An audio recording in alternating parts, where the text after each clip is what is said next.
Sirrul asrar, rahasia dibalik rahasia.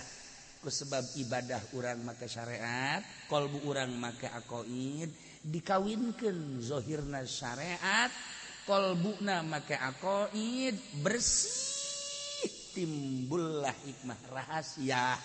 Rahasia etalah anu nyieun caang, hakikat ngaranna. Urang lamun syariatna rapi secara zahirna. Kolbuna maka aqaid anu pas keyakinan ka Gusti Allah kawinkeun syariat jeung aqaid kolbu zahir jeung batin tek bersihan bakal timbul sirrul asrar. Jadi jauh bakal katempo. Salatna akur jeung urang tapi keyakinanana nu beda. Sebab aya sirah.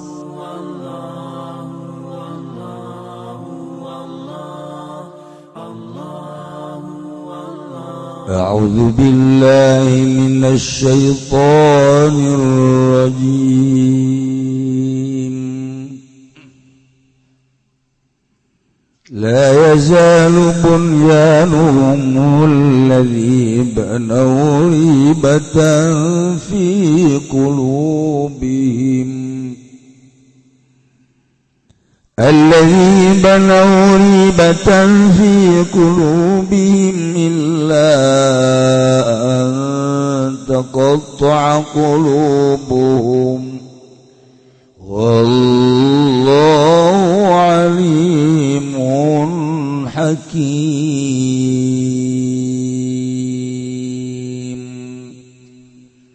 الله أعلم بمرضه لا يزال bunyanuhum ora gingsir-gingsir opo bangunan alladzina alladzi banau kang pada ngabarangun ya alladzina kabeh ing ribatan iku jadi sebab kamang-mangan syakan tegese kamang-mangan pikulubihim ing dalam pirang-pirang atine alladzina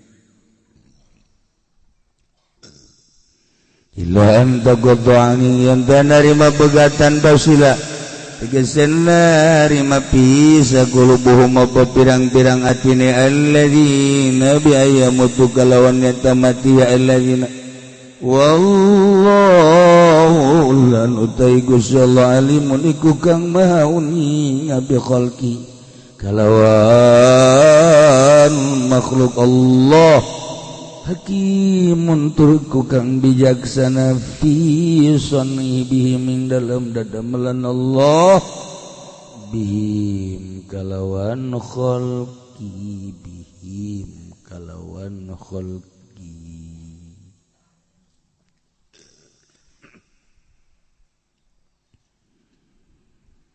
saenggeusna munafikin ngabangun masjid diror teh haju kajauhan tujuan kabahayaanana ku Kangjeng Nabi atas informasi langsung ti Gusti Allah melalui malaikat Jibril alaihi salam. Kangjeng ngainstruksikeun supaya dihancurkeun masjid tersebut, maka masjid tersebut dihancurkan rata, bahkan titah dijieun tempat nguburan mayit-mayit, pamicenan mayit-mayit hina-hina na eta tempat nu geus dibangun masjid diror. Lamun dicuk-curug teh kapan sabada ngabangun masjid teh atuh dihebat-hebat atuh lantaran bentukna masjid atuh beuh urang Madinah teh anu teu apalna naon mabararungah kabungahanana mah kapan bentukna masjid sakitu agrengna di samping kaagregan teh bisa dimanfaatkeun paranting iwan waktu hujan waktu panas tapi barangku Kangjeng Nabi diinstruksikeun titah diratakeun timbul nomor kahiji aya suudzon merenanannya aya we hasud dianggap hasud besi kasaingan merennya masjid teh itu mah kapan masjid Kuba ieu mah masjid agreng hebat aya we berenanannya Muhammad teh besi we kasaingan aya hasud jelema teh terutama munafik atuh jelas munafik berkait nomor kedua mah timbul nganaha-naha orang munafik nah hanya orang ngabangun masjid bagi masjid kene dihancurkan padahal makan masjid komomun lain ngabangun masjid berenang cacak-cacak masjid ge ieu teh ih make teu meunang keneh bae nanaonannya Muhammad teh urang kudu kumaha atuh pancena kita ngabangun masjid tapi urang geus ngabangun masjid dihancurkeun tuh nomor katilu mah aya ragu antara jeung antara banyak nya Muhammad teh salah itu mah kaum muslimin ai kudu salah mamanya Muhammad teh tapi nya ke antara jeung antara ih ke kumaha nya timbul sababaraha versi batu sababaraha versi batu nanaon kitu we ieu urang mah jatuh nyaho naon urang we politik menteri agama loba kiai sih kok abrinya urang mah aja heran sih urang teh kos kiai bae karena urang mah bodoh politik itu sekolah henteu naon henteu sok aju ngomong politik geus bae meneng bae sih sira aja cacalaton bae ora ana paedah he geus bae atuh ku Bandung ngaluruskeun bae di ditu atuh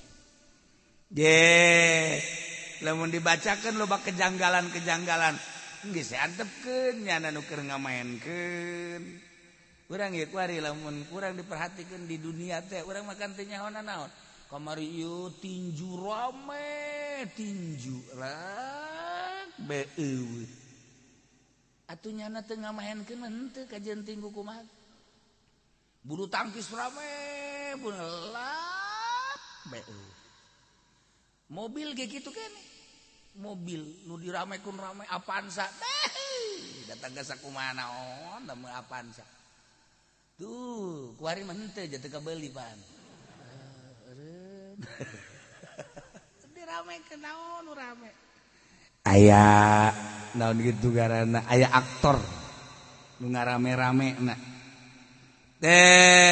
sagala rupa ge kos kitu bae di dunia teh je pasar kapan dunia mah hiji bae lamun urang henteu ka Allah layak lamun reka Allah karak segala rupa urang ka Allah beneran ka Allah tararis aya itu sabodo aing mendeka Allah anu teh ieu cenah jang kemajuan ieu nyen yayasan Allah leg-leg Gus ya yayasan teh aing mendeka Allah teu kudu make yayasan ieu cenah ieu supaya rame ieu di organisasi di NU teu aing ngomong moal maju atuh kan Allah sia ngamajukeun aing mendeka Allah ieu bae tuh di hatei henteu los hatei ieu bae hebat ieu di huru ieu cingkrang ye calanana calaling henteu aing moal huruf moal hiji aing deuk ka Allah sorangan deuk ka Allah teu kudu make organisasi teu kudu make partai nah ngan dunia kan moal rame jelema deuk ka Allah khusus deuk ka Allah moal rame ikan nu ngaramekeun ke bangsa jelema nu tarolol kabeh nu mantek ramena dunia teh kudu tolol bisa ngabangun hotel teh kudu jelema marasiat lamun eueuh nu marasiat teh malah hotel mantek urang kudu hatur nuhun ka jelema maksiat ngaramekeun teh ngaramekeun mun teu aya nu karitu moal rame ge atuh urang nu salat nama nu ngabangun masjid nama kapan eta tilok salat tukang bas ya itu nya nu nyieun masjid eta tilok salat teh mah urang nu sal mun eueuh nyana urang teu boga masjid mah teh katur nuhun ka nu tilok salat tahu eta kayaknya da endeu ka Allah mah eueuh suzon endeu ka Allah mah lamun teu ka Allah karak urang teh aya suudzon ka batur urang teh aya pesimis ka batur urang teh aya we rasa rububiyah aya di urang deuk Allah mah geus jati mah moal ya teu kabeh kana Allah kajen jangan tilok salat urusan nyana kan riweuh si itu cenah ngomongkeun atuh kajen ngomongkeun ieu encan nyiduhan acan karak ngomongkeun yang sapanas henteu atuh teh mah jangan ngagerakeun ge Allah ieu cuman da kumaha panas aja moal aya panas deka Allah haji urangna bisa moal aya panas sebab naon ieu nu mantak ngaramekeun teh tah nu tararani haju eta teh didaharkan ku urang gabahna pan eta tirok sarolat lolobana mah mun eueuh nyana urang kalaparan hatur nuhun geus ulah sok haju dakwah ka sawah heuh poe salat ge sarolat kabeh mah nu ngirig sia antepkeun bae habak geus kena ngaririk bae salat henteu naon kajeun ngeunaheun badak ulama inget ka Abuya eta Muhyiddin tah dongeng Abah garageun teh sebenarnya aspek garageun teh kan gitar boh harangas nya mah kan gitar teh harangas jasa nyalateun ka mau pas belah dia Tegal Kunir tah lewat mobilna kempes cas aya nu keur ngagitar kemana keur kemana bae keur pikiran bae ayo di dalam teh ini Pak Haji kenapa ini Cek Kiai Cek Muhyiddin mobil itu apa namanya bannya betus oh ya udah dan ada kunci-kunci ntar ya dikunyah di beresan wow ratu muatan langsung Kiai kabeh atuh nuk sanung ngabenerkeun ban ya Kiai mah teu bisa ge numpakan doang ye dikunyah kan keluarkan kunci-kuncina dibenerkeun terus dikabengkelkeun ituna diganti ku geus beres udah aja dibere duit enggak udah Pak Kiai ini Pak Kiai ya iya udah enggak udah saya mah udah ikhlas lillahi taala ti harita Ki Muhyiddin kanu ngagitar cilok galak cek nembung aing pernah nulungan aing tuh kan masya Allah karim likulli syai'in hikmah tiap perkara aya hikmahna ulah eta sok balak-balak kos kitu teh eta mah membatasi diri ulah ji urang teh kan nindini ge ulah galak lantaran urang teresep di aki-aki mah resep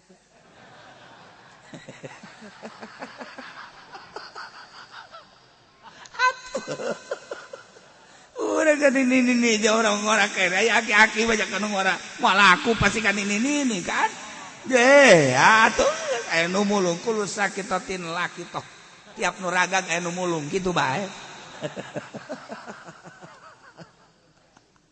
nah jadi orang dekat Allah mah batur bendu batur ngomongkeun orang malah seri sebabna lihat gerak Allah dekat tah lamun geus datang ka dinya jadi jelema ngan mal rame mun karitu kabeh malah nu dagang malah nu tani malah nu sepi penting tahajud kabeh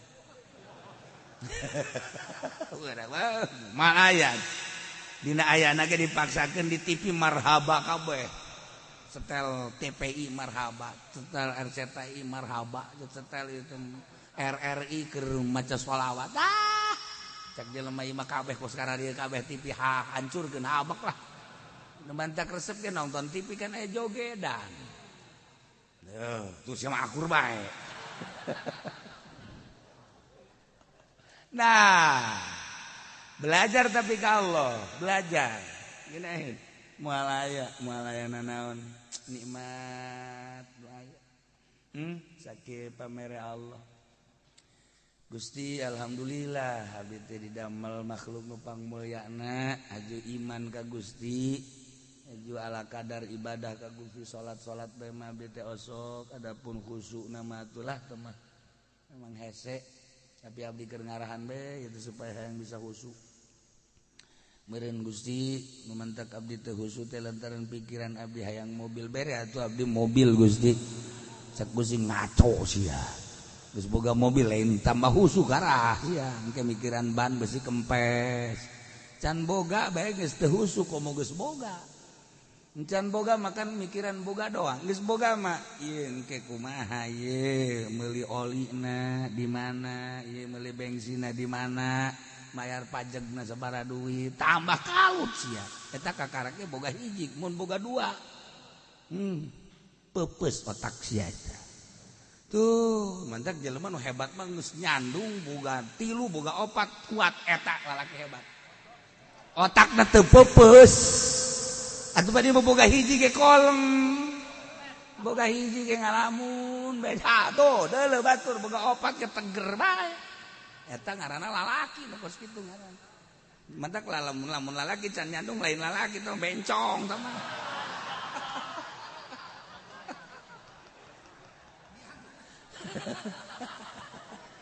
Tungtung nama balik ngaji nyarandung bae sia. Iya mah keur carita gagah, kagagahan otak. Jadi lain nu nyarekan dicarekan ku pamajikan tapi gagah. Gagah pamajikan emang teu nyarekan. Ieu. Kira ieu teh. Waktu datang nya ge sarua bae tapi tetep bae dihadapi bae teh nya. Berjiwa besar nya. Dadana ge dibuka. Datang ke kamar ngalamun sarua nya ge. Tapi tetap gagah jelema nyandung teh gagah lain saminna lain termasuk golongan kaula jelema anu mampu nyandung teu nyandung dia itu ucapan Kangjeng Nabi teh lain masyaallah masyaallah.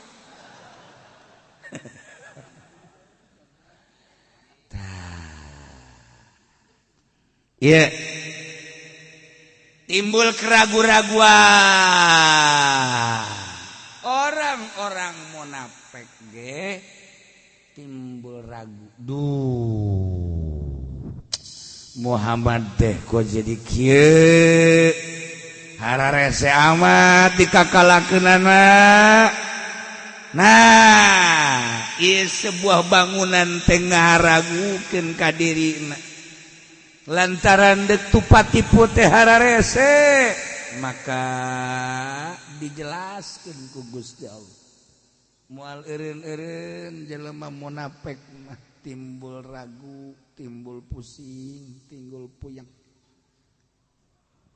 La yazalu bunyanuhum bunyan teh masdar ay masdar ma ismul hadas ngaran pagawean tapi nu dimaksud dia mah bangunan ay bangunan ma isim maf'ul.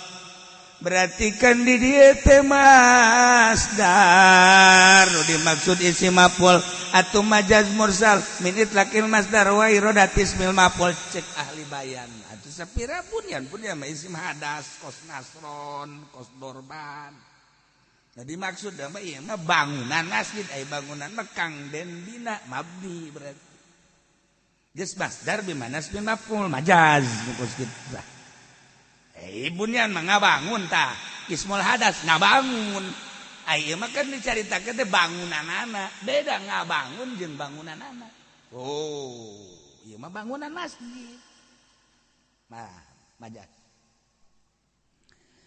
La yazalu bunyanuhum teu eureun-eureun terus-terusan berarti bangunan-bangunan masjid maranehanana nuku maranehanana dibangun teh eta jadi sabab kana karaguan di jero hatena.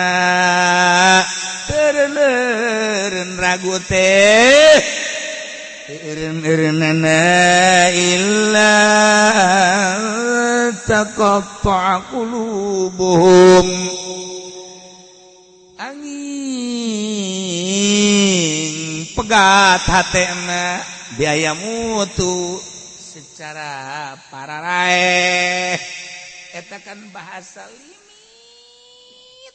mencek urang malempeng na mantak ilana bimana ila geus atuh eta para munafikin nu ngabangun masjid eta bangunan masjid anu ngajegir sanggeus teh ngajigir bagus begah teh haju dihancurkeun ku Kangjeng Nabi ditah ka sahabat nyana timbul ragu-ragu endap-endapan was-was di jero hatena teh duh ieu kumaha sebab lawan teu iman jelema nu teu iman mah wararas was kos kuari kejadian di Cina lantaran henteu iman was-was sararieun paeh orang muslim apa sieun paeh henteu muslimin ditanya aya nu kena tidak ada kemudian takut mati enggak kok enggak keluar kenapa mesti keluar sebab Kangjeng Nabi menginstruksikan ketika ada wabah haram untuk keluar andai kata mati syahid babari kan jawabanana tetap urang masih bae paeh tuh Abu Ubaidah kapan ke Syria di Syria terus ke Yordan ti Yordan terus ka Tungtung kita balik ku Sidina Umar lantaran eta teh keur aya taun di suratan lantaran si Ki Ubaidah Abu Ubaidah teh jelema brilian anu hebat pemikiranana jeung sajabana kita balik ke Madinah cek Abu Ubaidah di daerah kula keur aya taun kula lamun maot syahid haju lamun kula keluar haram cek Abu Ubaidah sedengkeun ngadoana ya Allah ya Rabb setiap saat kula teh akan ngadoa teh hayang maot syahid deuk iraha disahidkeun deuk bae maot kena taun syahid kan mentah jelema lamun ngadoa naon bae tah lamun bere resep ngadoa hayang sugi engke kajadian bakal sugi jelema lamun ngadoana hayang boga pamajikan nu geulis bakal kajadian pamajikan nu geulis cak nyana geulis cak nyana aduh lamun jelema ngadoana teh hayang maot poe Jumat sok dibere hayang bae tah ngadoa teh hayang maot poe Jumat kajadian diakurkeun ku Gusti Allah tulisan di Lauhil Mahfuz teh jeung nu dikacapangkeun diucapkeun ku manehanana nu sok didoa-doakeun ku manehanana teh eta teh geus aya tulisanana ieu di ditu bakal kos kitu. Nah, kuari hayang maot syahid loba tuh maot syahid mah. Taun syahid nyeri beteung syahid termasuk katabrak misalnya syahid kejadian banjir gempa syahid maha kawasa Allah kumaha bae ngajadikeun syahidna di tengah-tengah siksa jelema aya bae nu maot syahid kan gitu teh rahasia Allah. Nah, ya Abu Ubaidah kan embung, nya maot syahid tah. Eta ditungtung, wah jauh di Yordan lagi. Nah, iya kan orang-orang Cina ge sarua bae tah kena wabah, mencara wabah teh mah. Musliman teh orang-orang komunis, orang kafir sararieun kana paeh. Sieun paeh.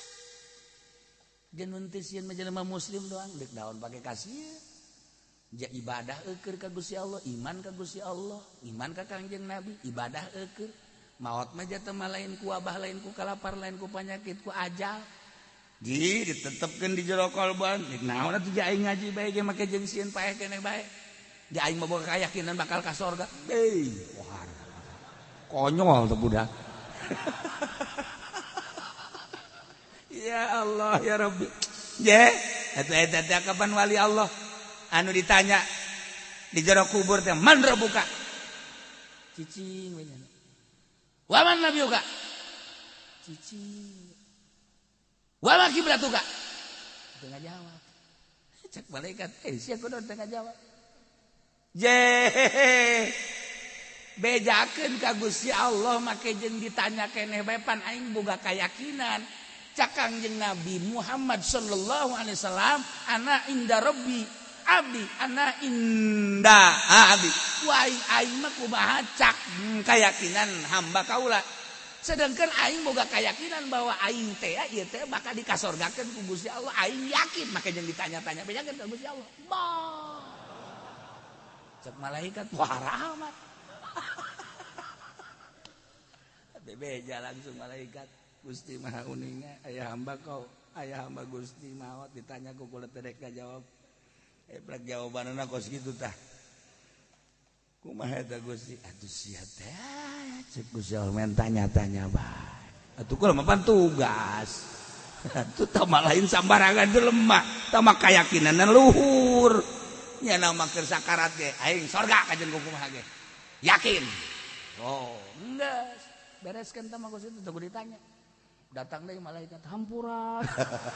Henteu teh mah leuwih ti aing. Manya hampuraan malaikat. Tah, eta kan boga keyakinan. Manta kieu yakinkeun urang sing gede keyakinan ka Gusti Allah. Tah, batur mah datang ka kos kitu ditanya ge ku malaikat geus teu ngajawab. Yakin aing ya tanya segala rupa. Sepirang malaikat makhluk keneh sababa. Bah. Teh yakin datang ka dieu teh yakin. Aju pas Haji Pendi paeh kos kitu deui. Mandra buka cicing. Waman nabi buka cicing. Wama kiblatuka. Padahal mah nya nama dek nurutan itu ngan teu yakin ngan nurutan doang. Nah. Palu ya. Tetep digenjreng bae tetep gajreng. Cak Haji Pendi pan aing mah lain deui jeung eta. Sama nurutan lain yakin. Kudu yakin di jero hate. Masya Allah kan. La yazalu bunyanum terus-terusan bangunan nu kumanehna dibangun masjid ya ngajadikeun karaguan dina hatena tepikeun kapegat hatena teu bisa mikir tepi ka timbul ragu. Jadi sebab keraguan bangunan tersebut ya.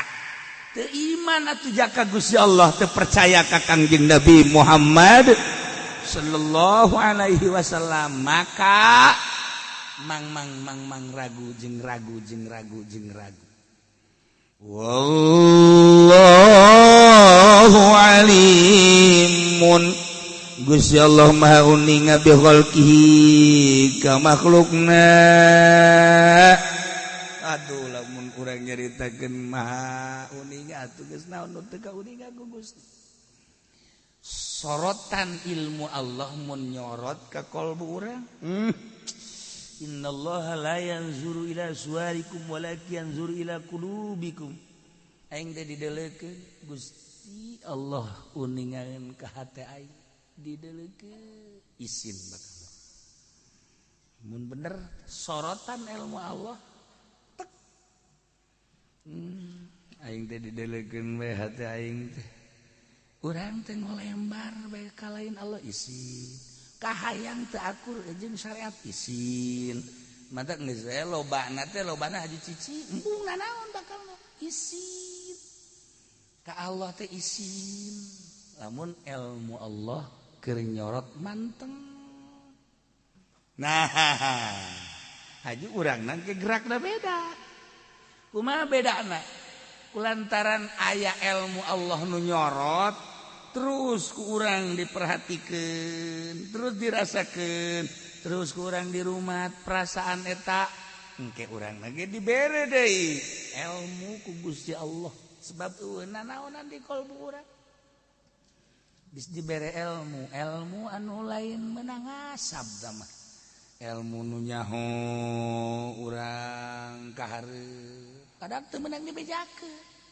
Anta kuari di Yaman aya kiai anu 30 tahun ka tukang nya geus nulis bakal kajadian aya panyakit corona, dijelaskan corona. Nah eta teh kitu kajadianna di Cina dijelaskeun sagala rupa geus dikitabkeun. Tak kuari teh kapan dijaga eta kiai eta teh di Yaman teh. Barang dibaca kitabna geus dijabejakeun teh kajadian nu kuari di Cina teh ya. Bahkan Uzbekistan, bahkan kadiana Moskow, Soviet, dina kitab eta geus dicaritakeun kajadian-kajadian gempa, kajadian banjir. Di antarana bakal aya wabah corona di Cina. Geus aya kitabna geus. Begitu dibaca, pas sakumaha nu kuari. Kuari kan kiaina dijaga umurna bangsa 100 tahun. Eta kan nyarana geus tilu ka mamana kieu bae. Teu meunang. Ai lain nabi mah kapan nyaritakeun kahareup gaib teu meunang. Ai lain sabkul kalam atawa memang deuk ditembongkeun we ku Gusti ngahaja-haja mah batal atuh kawalianana. Jaloba kuari ge anu nyahoeun isuk teh bakalna nyaho terjadi isuk adalah poe Senen. Oh, ya. Nah, jika saja bahasa Jawa emang jawab iyalah ku Allah dibukakeun bray dan teu meunang dicaritakeun lain sabkul kalam mah ketelanjuran aya keneh ahli ibadah anu bersih emang teu dibere nyaho lah teu dibere nyaho ngan paling isyarah senyum teu meunang ari lain nabi mah sebab eta adalah nubuah teh sifat kanabian sedangkan nabi geus eueuh aya ge dinyana sifat kanabian sifat lain nabi tapi teu meunang ngabejakeun khusus bae Allah mere karomah jang manehanana sebab manehanana ibadahna ka Allah ngabersihan qalbuna bisaan jadi dibere pangbubunga bray berengan teu meunang ngabejakeun. Nah iya kejadian kuari di Yaman aya nyana ge atuh sugan nyana mah merendanan bakal maot nya ge teh nyahoeun umurna 100 tahun kitab udah dibaca kejadian teh geus aya percis eta kan berarti dibukakeun kan ku Gusti Allah hijab aya keneh lah mun eueuh nu kararitu hancur dunia Palestina mun eueuh nu kitu Jakarta lamun nu kitu. Wah, atuh jelema kabar malulu atuh korupsi terus-terusan di halanganna eta bae nu kitu. Bandung mun sakitu poharana atuh beh karucahan cacak eueuh jelema nu sok ibadah ka Gusti Allah manteng geus hancur meureun. Untung masih kene aya jelema nu kos kitu mah teu kanyahoan.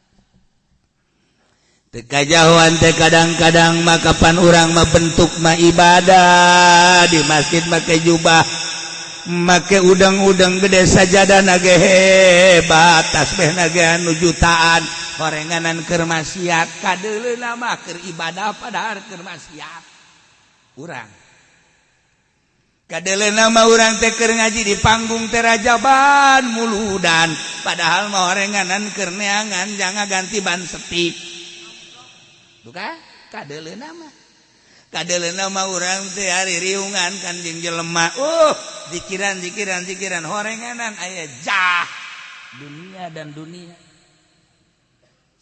batur kadeuleuh mulungan kuntung rudin bau ijid padahal mah horenganan kolbuna mah keur manteng ka Gusti Allah kasaliru kan urang mantak engke besi aya nu mulung tukang mulung kuntung. Nah, iya wali kajen ku kumaha. Iya, tewak geus ku urang. Tewak, orang dijual kuntungna. Henteu aya wali mah kadeuleuna hungkul, rudin, kolbu. Keur aya anu disumputkeun ku manehanna. Masyaallah karim. Nyumput. Sumput. Jelema ahli Allah mah Abu Yazid kapanggih jeung setan di Baghdad. Cik Abu Yazid bisa setan ka dieu sia. Naon? Sia teh isin eta sataranjang. Isin ka satu sekian. Eta ieu kan jelema loba. Aing isin ka jelema puguh jelema ge ku aing diome. Kiai ku aing dituntun ka pemerintah. Yai ku aing tah aing geus isin kumaha atuh ka jelema ge ku aing apan atuh di goda ku aing ya bener oge sih makan isin ka aing mah sataranja ge isin rupana doang make jubah ge aslina mah sataranja rupana doang sorban ngambai ge aslina mah teh usaha usaha teh anu make dasi anu make sepatu anu make sorban sial teh setan goblok. Urang kasinggung mah tungtung namanya. Bisa aja teh setan, Masya Allah garis. Kalau ngomong sih ya, cek Abu Yazid. Tapi kula mah cenah tah, lamun kanu di masjid tah sieun panas. Panas kunaon? Boro-boro kula ngagoda napas lagi panas. Dua jelema tuh nu di masjid. Cek Abu Yazid coba aing di dieu. Barang aya di dieu hiji keur di kurungan bae gitu tah. Keur zikir bae la ilaha illallah la ilaha illallah la ilaha illallah. Nu hiji deui belah ditu di juru.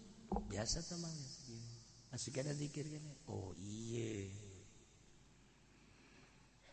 Tanya, Assalamualaikum. Salam dibuka.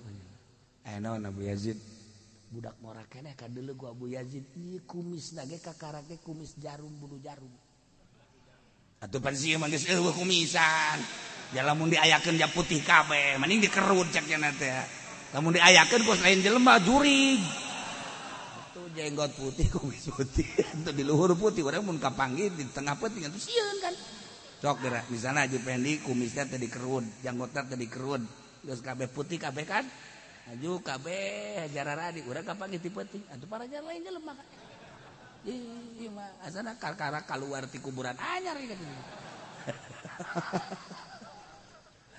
nah ieu mah budak ora keneh kumisna ge kumisna bulu jarum ya Allah cak Abu Yazid ieu je budak ngora keneh geus hebat kieu dipake kasihan ku setan ngomong kieu deui geus kapanggih jeung setannya percaya teu omongan setan masyaallah eta ku apaleun bohong setan eta bae geus kitu banyak bohong eta tah ku apaleun eta Abu Yazid tes ngobrol jeung setan aju ngomongkeun bahwa sieun ka manehanana eta diberecaan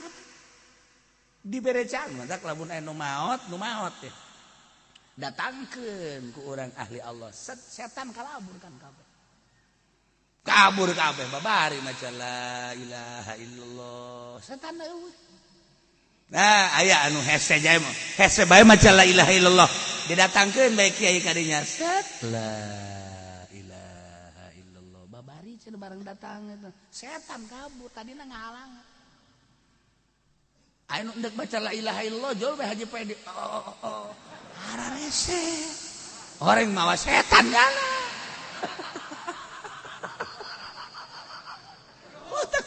enggak ada. Masih anu sakar-sakar udah diajak ya nang.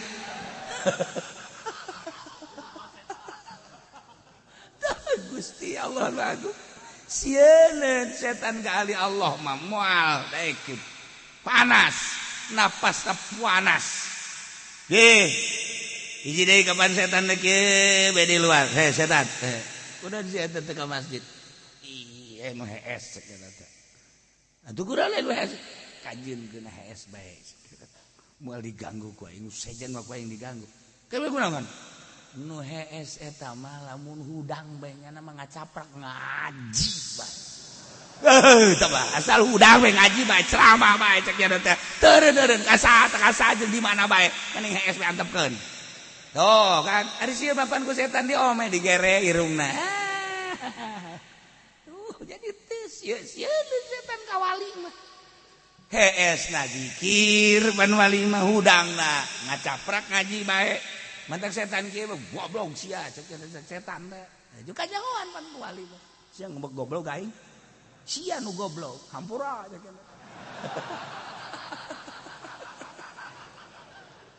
geus heseun ka wali mah heseun tapi tetep bae terus bae ditinggalikeun diintip digoda mah terus bae deuk nganggo ada tugasnya anak teu kuat tu ieu kenu ieu teu kuat tu ieu kenu ieu teu kuat tu ieu kitu bae setan mah terus bae emang tugasnya anak nah iyalah ahli Allah dipake kasieun ku setan sebab nafsuna geus eueuh kadeleuna akur padahal henteu sebab nafsuna geus eueuh ieu urang tah ngabersihan nafsu ieu teh nu hese teh nafsu nu hese masyaallah teu meunang manggih susu endut-endutan aju urang nu ngap-ngapan sesek napas dipudoli kunaon eta atuh ka dokter bae lain dokter aneh cenah ieu mah kunaon ieu mah itu kudu didatangkeun tuh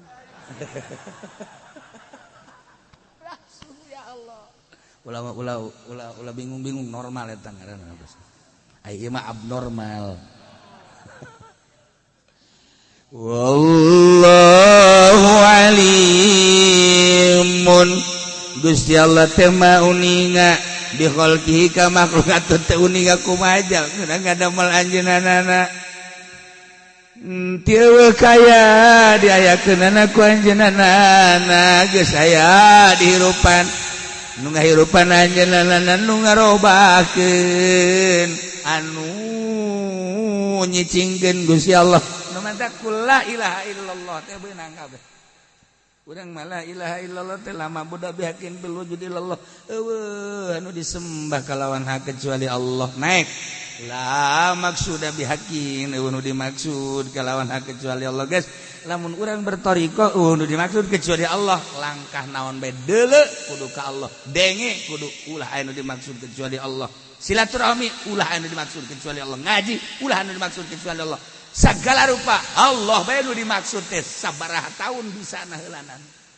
lempengkeun eueuh nu dimaksud iwal ti Allah naek la ilaha illallah teh eueuh anu nyiptakeun kecuali Allah nyiptakeun teh maha pencipta nyiptakeun langit nyiptakeun bumi nyiptakeun manfaat nyiptakeun badarat nempel di jero eta ngucapkeun la ilaha illallah teh eueuh anu bisa nyiptakeun langit kecuali Allah Allah teh maha pencipta la ilaha illallah anu bisa nyiptakeun bumi kecuali Allah Allah teh maha pencipta la ilaha illallah anu bisa nyiptakeun kasep kecuali Allah Allah teh nu nyiptakeun kasep la ilaha illallah anu nyiptakeun jore kecuali Allah Allah teh nyiptakeun jore nu mantap urang kanu jore nyengsirikeun sarua jeung nyengsirikeun ka Allah sarua jeung nyengsirikeun ka Allah la ilaha illallah anu nyiptakeun manfaat kecuali Allah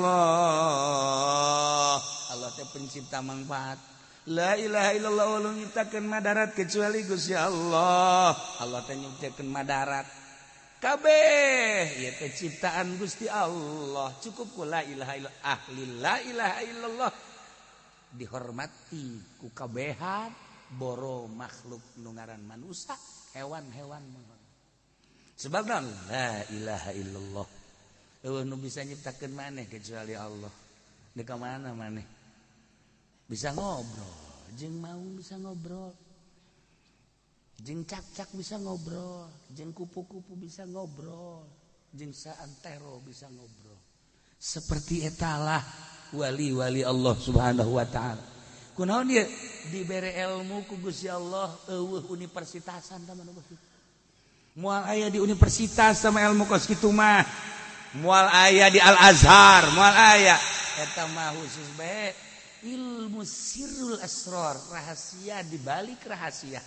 Ku sebab ibadah urang make syariat, qalbu urang make aqaid, dikawinkeun zahirna syariat kolbuna make aqaid bersih timbullah hikmah rahasia etalah anu nyieun caang hakikat ngaranna urang lamun syariatna rapi secara zahirna kolbuna make aqaid anu pas keyakinan ka Gusti Allah kawinkeun syariat jeung aqaid kolbu zahir jeung batin tek bersihan bakal timbul sirrul asrar jadi dia bakal katempo salatna akur jeung urang tapi keyakinanana nu beda sebab aya siran di dieu eta bakal dibere ilmu ku Gusti Allah ilmu anu naon kitu ngaranna hese nyaritakeunana dengan sompral ilmu laduni nah ilmu Allah teh nu nyorot ka makhlukna nempel di makhlukna kuari bakal kanyahoan mun tadi innallaha wallahu sajana Gusti alimun bi khalqi maha uning ka makhlukna jadada melanana makhluk Allah anu geus dibere rahasia ku Gusti Allah dibere sebagian ilmu Allah dibere rasa sehingga nyana dibere nyaho di jero taneuh di lauhil mahfuz segala rupa masya Allah hakimun bijaksana pison dina dada melanana Allah ta'ala teh maha bijaksana nyin ki Zaid jangkung Allah teh maha bijaksana nyin ki Zaid nyin ki Umar pendek Allah maha bijaksana nyin ki itu ki bakar mah putih Allah maha bijaksana nyin ki dadap mah hideung ulah dicawat-cawat kabeh dadamelan Allah Allah maha bijaksana atas dadamelanana nu urang teu nyaho rahasia Itu si Kijaya dijabel ku Gusti Allah jagung-jagung teh nya urang teh nyaho rahasiana horenganan satu ketika aya hiji jelema awewe keur mimiti ngandung teh naon kadang-kadang nyiram hayang jasa buah sedangkeun ka dieu tu hese eueuh pangorak eueuh jang taraje eueuh sagala jang eueuh bae lah aya ge Kijaya doang Majahid kula eta ka bisa tetangga buah eta ieu atuh ieu babari teu kudu jengkeng we horeng rahasiana mah eta rahasiana masyaallah di antara rahasiana tah Majahid ka dieu naon hujan gede tak eta teh kenteng teh coba tah bangun eta mah nyingsat teh coba pakadekeun oh geus gampang oh eta rahasiana mah ya Allah ya Rabb aiki Umar pendek geus buleud teu nya urang rahasiana masyaallah Umar hadena geus ka dieu kunaon eta duit teh ka kolong nyek celek tah coba tah atuh mah ngaguruntul oh iya rahasiana lah eta mah keur nyaritakeun urang rahasia-rahasia lembur supaya ka harti kurang jaheu nya aya rahasiaan kabeh nu mantek urang ulah cuat-cawat ka dadamelan Allah urang kuari boga pamajikan kabeneran pamajikan urang pendek ulah dicawat nikmati ye ulah sok aju cuat-cawat aing boga pamajikan pendek-pendek deui ulah geus bae engkau adalah sayangku satu-satunya di dunia ini adalah pilihanku. Tidak ada yang lebih cantik daripada engkau sadunia siapa ngirisna di mata aing. Geus bae geus kitu. Bohong pamajikanna ge. Deh, bohong. Bugo, ulah mah teu geulis teu di mata aing mah sia teh panggelisna eueuh deui. Geus aing mah moal kawin di kana sajen hiji saileulah hirup. Emang kunaon ka? Mana modalna aing kawin.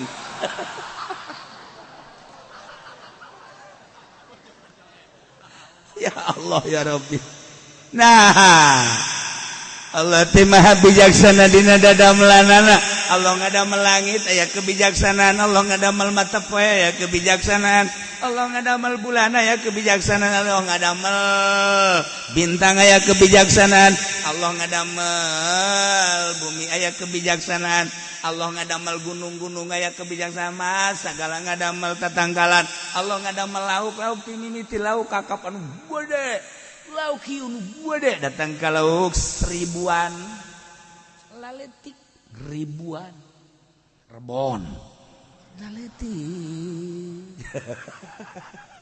kerinasi laletik aya rahasia-rahasia Masya Allah Karim ya aya kebijaksanaan Gusti Allah naon bae nu mantak ulah dirubah-rubah di diri urang sebab eta kebijaksanaan Allah aya rahasiaan dagang ge dagang ieu teh dadamelan Gusti Allah kok urang ieu dibere maju aya rahasiaan kok urang dibere biasa bae aya rahasiaan kok urang dibere rugi bae aya rahasiaan serahkeun ka nu bogaan aja urang mah ngalaksanakeun nu hungkul moal kebel deui ge urang bakal berhadapan jeung nyieun rahasia tinggal urang na bae nampak maksudna eta narima eta teh hese jasa.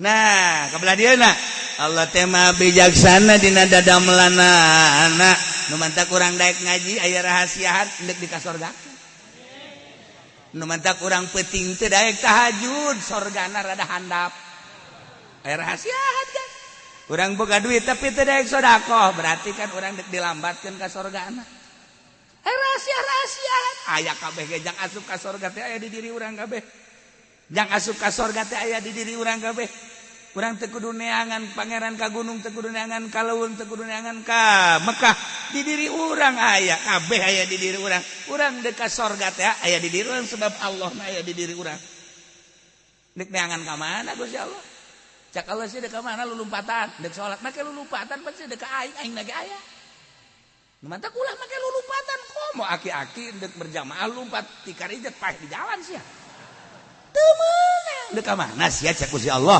ndek salat aing kita berjamaah teu kudu lulumpatan aing lagi aya ge babari lamun urang geus nyaho lebahna ibadah teh babari jasa sia deuk hayang ka surga aing nyeun surga tu aing nyeun neraka ndek sipil pilih ku sia tah sia sorga jeung sia ka neraka jeung sia ngan pilihan sia fasilitas jaka suka sorga aya di sia fasilitas jaka suka neraka aya di sia dibere koe ikhtiar lo sia deka sorga deka sia deka neraka aing mah ngan nyadiakeun doang aing teu butuh ibadah sia aing teu butuh maksiat sia aing jeung sia mah teu sia-sia aing mah pangeran sia mah hamba ngan aing nyadiakeun sorga aing nyadiakeun neraka fasilitas aya di sia kabeh aya jangka sorga aya di urang jangka neraka aya di urang sok geura-ge ayo aing mah yen deka sorga teh melalui ieu meureunana naon teh harta ja aing mah dibere limpahan harta pake kurang jang ka surga aing mah ka surga teh ieu melalui ilmu ja aing mah meureun dititipan ilmu pake kurang pake ka surga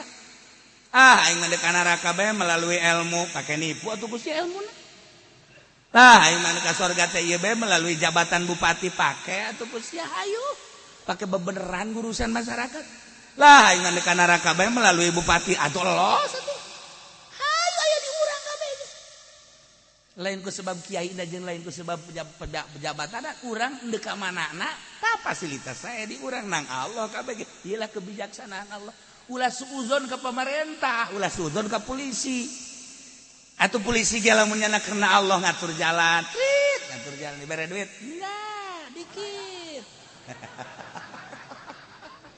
aja dah utar-atur aing mah kalancaran doang tugas aing bari maca sholawat bae nya ngatur-ngatur di jalan Allahumma sholli ala sayyidina Muhammad nabrak bisa ya mobil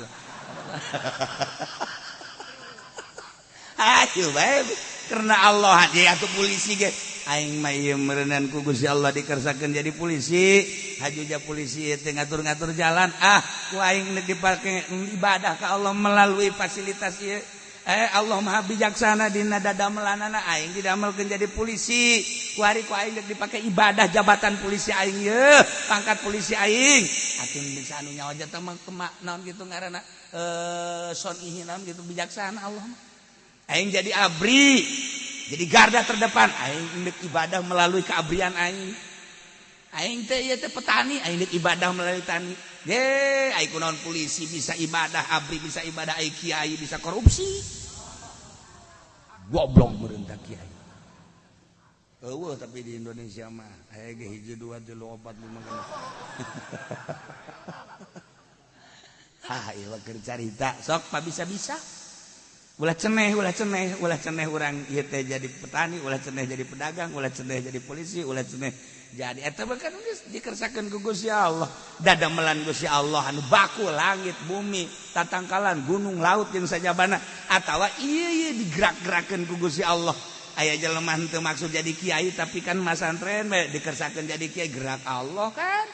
Dadamelan Allah berarti jelema embung hayalan eta teh menteri agama jadi menteri agama ditanya apa ada hayalan kagak ada cek mah wari jadi menteri agama nang Gusti Allah tuh apa Jokowi aya nyana baheula yang jadi presiden aya jeung nyogok eta ge dadamelan Allah lah geus kitu bae teh mah sabodonyana teh urusanana ngan jelas kabeh ge dadamelan Allah atuh aing nyana bisa tobat bae atuh ka Gusti Allah ya Rabbi cek Jokowi aduh ini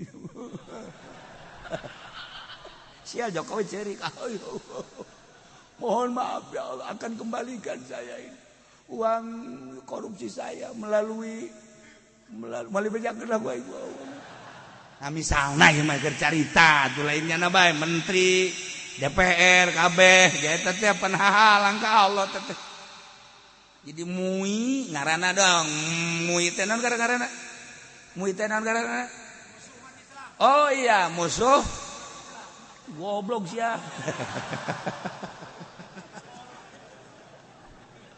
majelis ulama di musuh-musuh misalnya jana jadi ketua MUI nah nyogok eta kapan jelas sama sohe ar-rasi wal murtasifin nar kanjeng Nabi sohe tamah ngaran menjadi majelis ulama tapi nyogok ar-rasi wal murtasif sinar